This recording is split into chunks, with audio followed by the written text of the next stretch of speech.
Hello dear student, आज जो है हम ट्वेल्थ का एक टॉपिक है जीव और समष्टियाँ, ऑर्गेनिज्म एंड पॉपुलेशन के बारे में चर्चा करेंगे। ये महत्वपूर्ण टॉपिक है इंटरमीडिएट का और ये पहला पार्ट हम बना रहे हैं इसका। और इसमें जानेंगे कि जीव और समष्टियाँ होती क्या हैं। तो जीव को तो सजीव कहा जाता है, समष्टियाँ क्या होती हैं इसके बारे में चर्चा कर लेते थोड़ा सा। पहले जान लेते हैं समष्टि और व्यष्टि। व्यष्टि एक शब्द होता है और एक शब्द होता है समष्टि। दो शब्द है व्यष्टि और समष्टि। व्यष्टि का अर्थ होता है कोई एक व्यक्ति, कोई एक व्यक्ति जो होता है उसको बोलते हैं व्यष्टि। और एक व्यक्तियों का अगर इसमें और भी व्यक्ति मिल जाए, जैसे मैं अकेले पढ़ा रहा हूँ आपको, ठीक, तो मैं व्यष्टि हूँ। लेकिन अभी इस संस्था के जितने सभी टीचर हैं सब लोग मिलके एक साथ पढ़ाएं आपको, तो वो कहलाएगा व्यष्टि। ठीक है, लोग। व्यष्टि का अर्थ ये होता है कि ढेर सारे लोग। मगर समष्टि का अर्थ होता है ढेर सारे लोग, और व्यष्टि का अर्थ होता है कोई एक व्यक्ति, एक जीव। ठीक है, जिसके बारे में हम पढ़ रहे हैं। यानी कि जीव और समष्टियाँ, इसमें चाहे पेड़ पौधे हों, चाहे इंसान हो, चाहे जानवर हो, सभी का समूहों के बारे में हम अध्ययन करेंगे। ठीक है, अब समझते हैं इस टॉपिक को, इसमें क्या क्या हमको पढ़ना है। तो इसको पढ़ने से पहले थोड़ा सा हम पारितंत्र और पारिस्थितिकी के बारे में जानेंगे कि पारितंत्र क्या होता है और पारिस्थितिकी क्या होता है। पारितंत्र, ठीक। उसके बाद है पारिस्थितिकी, स्थितिकी। ठीक है, पारितंत्र को कहा जाता है इकोसिस्टम, इसको बोला जाता है इकोलॉजी, इसको बोला जाता है इकोसिस्टम। अब पारिस्थितिकी को बोला जाता है इकोलॉजी, इकोलॉजी। ठीक, अब ये पारितंत्र क्या होता है, पारिस्थितिकी क्या होती है, इसको जानते हैं। तो इस पृथ्वी पे सजीव भी रहते हैं और निर्जीव भी रहते हैं। ठीक है, इस पृथ्वी पे सजीव भी रहते हैं और निर्जीव भी रहते हैं। हम दोनों का यूज करते हैं। देखिए क्या है, जैसे मैं एक सजीव हूँ, ठीक, मैं सजीव हूँ, लेकिन क्या मैं सिर्फ सजीवों के बीच में ही रहता हूँ, निर्जीवों के बीच में नहीं रहता हूँ। देखिए मैं ये मार्कर यूज कर रहा हूँ, ये सजीव थोड़ी ना है, ये जो है निर्जीव है। ठीक, मैं इस मार्कर का प्रयोग कर रहा हूँ। अब मार्कर क्या है, एक निर्जीव है, यानी कि संबंध, मैं संबंध दर्शा रहा हूँ ना इससे, मैं इसका प्रयोग कर रहा हूँ। यहाँ पे लिख दूँ मैं, ठीक, ऐसा लग रहा है जैसे हम लोग ट्रांसलेशन पढ़ रहे हैं, मैं का प्रयोग। ठीक, तो मैं ये अपने लिए लिखा हूँ मैं, यानी कि सजीव में मैं हूँ और मैं अपना संबंध दिखा रहा हूँ किसके साथ, मार्कर के साथ, कैमरे के साथ, बोर्ड के साथ, लाइट वगैरह के साथ। ठीक है, यानी कि इनका प्रयोग कर रहा हूँ ना। तो सजीवों और निर्जीवों के बीच में जो संबंध होता है, संबंध दर्शाया जाता है, उसे कहा जाता है पारितंत्र। ठीक है, अगर सजीव किसी निर्जीव वस्तु का प्रयोग करते हैं या निर्जीव वस्तु से संबंध दर्शाते हैं, और उस संबंधों को, जैसे मैंने बताया ना कि मैं अगर किसी निर्जीव वस्तु जैसे मार्कर है, इससे संबंध बना रहा हूँ, ठीक, इसके साथ अपना जो भी काम है उससे काम कर रहा हूँ। ठीक, तो जो सजीवों का निर्जीवों के साथ संबंध है, सजीवों का निर्जीवों के साथ संबंध जो है, उसी संबंध को कहा जाता है पारितंत्र। ठीक, पारितंत्र आई होप समझ में आया होगा आप लोगों को कि सजीवों का निर्जीवों के साथ संबंध जो स्थापित होता है उसे ही कहा जाता है पारितंत्र। अब पारितंत्र के बाद आता है पारिस्थितिकी, कि पारिस्थितिकी या इकोलॉजी क्या होता है। तो इसी पारितंत्र के अध्ययन को, ठीक है। इसी इकोसिस्टम के अध्ययन को कहा जाता है पारिस्थितिकी या इकोलॉजी। ठीक, जिस भी शब्द के अंत में LOGY आए, लॉजी, उसे बोला जाता है अध्ययन। ठीक है, और जिस भी शब्द के अंत में ASE आए, जैसे मान लीजिए माल्टेज, ये माल्टोज को तोड़ने वाला एंजाइम है माल्टेज। ठीक है, उसी तरीके से ये एंजाइम होता है, एंजाइम। किसी शब्द के अंत में अगर ASE रहेगा तो वह एंजाइम होता है, और किसी शब्द के अंत में अगर OSE है तो वो होता है ग्लूकोज। ठीक है, अगर किसी शब्द के अंत में LOGY आए तो वो होगा उससे संबंधित अध्ययन, चाहे जिसका हो। जैसे कीटों का अध्ययन कहलाता है एंटोमोलॉजी। ठीक, उसी तरीके से इकोलॉजी, किसका, इकोसिस्टम के अध्ययन को इकोलॉजी। ठीक, जीवों के अध्ययन को बायोलॉजी। बायो का अर्थ क्या होता है, जीव होता है या सजीव होता है। ठीक, अगर हम जीवों का अध्ययन कर रहे हैं तो क्या होगा, बायोलॉजी होगा। अब देखते हैं, अच्छा ये समझ में आ गया होगा, आई होप इकोलॉजी समझ में आया होगा कि इकोलॉजी क्या होता है। इकोलॉजी इकोसिस्टम के अध्ययन को कहा जाता है। अब ये जानेंगे कि इकोलॉजी कितने प्रकार का होता है। ठीक है, इकोलॉजी कितने प्रकार का होता है, तो ये मुख्यतः 2 प्रकार का होता है। इकोलॉजी जो है मुख्यतः 2 प्रकार का होता है। एक होता है स्वपारिस्थितिकी,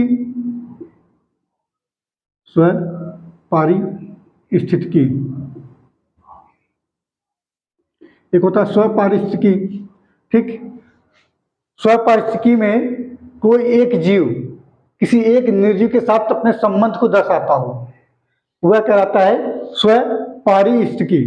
ठीक, जैसे मैं अकेला जीव हूँ, यहाँ इस रूम में कोई नहीं है, मैं एक सजीव हूँ और एक निर्जीव के साथ अपने संबंध को प्रदर्शित कर रहा हूँ। भाई इसी निर्जीव का तो मैं प्रयोग कर रहा हूँ, मार्कर का। या फिर ये है भाई व्हाइट बोर्ड, ये भी तो निर्जीव है। तो एक सजीव अगर निर्जीव के साथ, एक सजीव निर्जीव के साथ संबंध दर्शाए, ठीक, तो वो कहलाता है स्वपारिस्थितिकी। ठीक है, अब आता है समपारिस्थितिकी।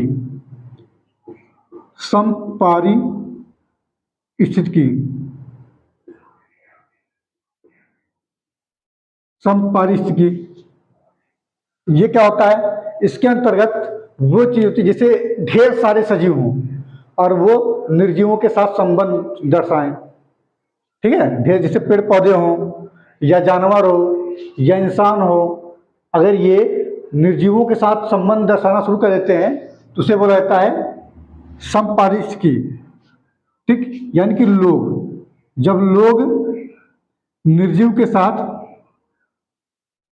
के साथ संबंध दर्शाते हो तो वो होता है समपारिस्थितिकी।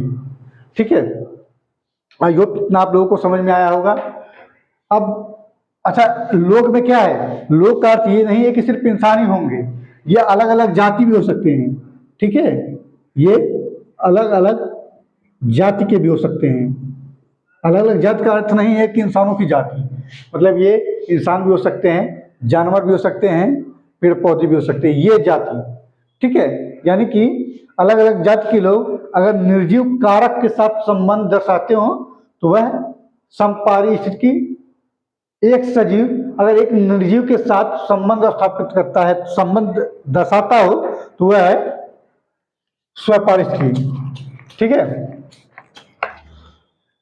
इसके बाद हम देखेंगे पारिस्थितिकी का पदानुक्रम। पदानुक्रम का अर्थ क्या होता है कि जो एक के बाद एक आए, मतलब शुरुआत कहाँ से हुआ था इसका। ठीक, तो अगर हम अपने में देखें तो जैसे इंसानों का निर्माण अगर देखा जाए क्या होता है, भाई ढेर सारे अणु मिलते हैं, अणु से किसका निर्माण होता है? पदार्थों का। अगर अपनी बात किया जाए सजीवों में होता क्या है? अणु। ठीक, सबसे पहले कौन बना था? अणु आया था। ठीक, और अणु के बाद क्या आया भाई? पदार्थ बने। अब पदार्थों से कोशिका, पदार्थों से कोशिका। मैंने आप लोगों को बताया था कोशिका की परिभाषा कि यह जीवों की संरचनात्मक एवं क्रियात्मक इकाई होती है। ठीक है, कोशिका क्या होती है? जीवों की संरचनात्मक एवं क्रियात्मक इकाई होती है, यानी कि किसी भी जीव को बनाने के लिए कोशिका सबसे छोटी इकाई होती है। ठीक है, यानी कि हमारे शरीर के निर्माण में सबसे छोटा अंग जो इकाई होगी वह कोशिका होगी। अब कोशिका किससे बनी होगी? ढेर सारे अणुओं से। ठीक है, अणु से क्या बनेगा? पदार्थ बनेगा। अब पदार्थ से कोशिका बनेगी। अब कोशिका से क्या बनता है? ऊतक। कोशिका से क्या बनेगा? ऊतक। ठीक, और ऊतक से क्या बनता है? अंग बनेगा। ऊतक से क्या बनेगा? अंग। अंग से क्या बनता है? अंग तंत्र। अंग तंत्र। अंग तंत्र से क्या बनता है? अंग तंत्र से क्या बनेगा? शरीर, जिसको बोलते हैं काय, बॉडी। ठीक, तो ये प्रोसेस होता है, इसे बोलते हैं पदानुक्रम। सजीवों में पदानुक्रम। और हम यहाँ पे क्या पढ़ रहे हैं? पारिस्थितिकी कि पारिस्थितिकी के पदानुक्रम कौन होते हैं?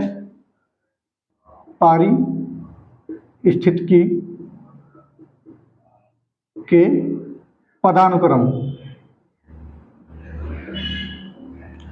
इसमें सबसे पहले आता है, जैसे हमारे में अणु बना, उसके बाद पदार्थ बने, फिर कोशिका बना, फिर ऊतक बना, उसके बाद अंग बना, अंग तंत्र बना, फिर शरीर बना। हाँ, इसमें क्या होता है? इसमें सबसे पहले आता है व्यष्टि। व्यष्टि क्या होता है? कोई एक सजीव। ठीक है, व्यष्टि क्या होगा? कोई एक सजीव होगा। जैसे मैं ही मान लीजिए, मैं अकेला हूं तो मैं एक व्यष्टि कहलाऊंगा। ठीक, लेकिन अभी मेरी ही जाति के, जैसे जाति का अर्थ ये नहीं कि मेरे कास्ट, मतलब मेरे जैसे इंसान और भी लोग आ जाएं तो उसे बोला जाएगा समष्टि। ठीक है, अगर और भी लोग व्यक्ति आ जाएं तो उसे बोला जाएगा समष्टि। समष्टि, व्यष्टि, समष्टि। इसके बाद भाई बहुत सारे लड़के लोग आ जाएं। ठीक, लड़के लड़की कोई भी हो सकता है, यानी कि इंसान। तो इंसानों की एक जाति है।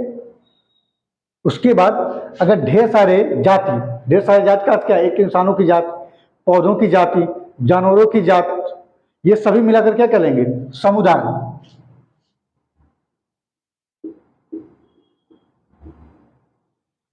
ठीक है, ढेर सारे समष्टि मिलकर के किसका निर्माण करते हैं? समुदाय का। और समुदाय किसका निर्माण करते हैं? पारितंत्र का। पारितंत्र, पारितंत्र का। अब पारितंत्र हम अभी बताए हैं, सजीव और निर्जीव के बीच में जो संबंध दर्शाया जाता है उसे बोला जाता है पारितंत्र या इकोसिस्टम। ठीक है, ढेर सारे समुदाय मिलकर किसका निर्माण करते हैं? पारितंत्र का। अब पारितंत्र किसका निर्माण करते हैं? जीवोम का। जीवोम। जीवोम क्या होता है?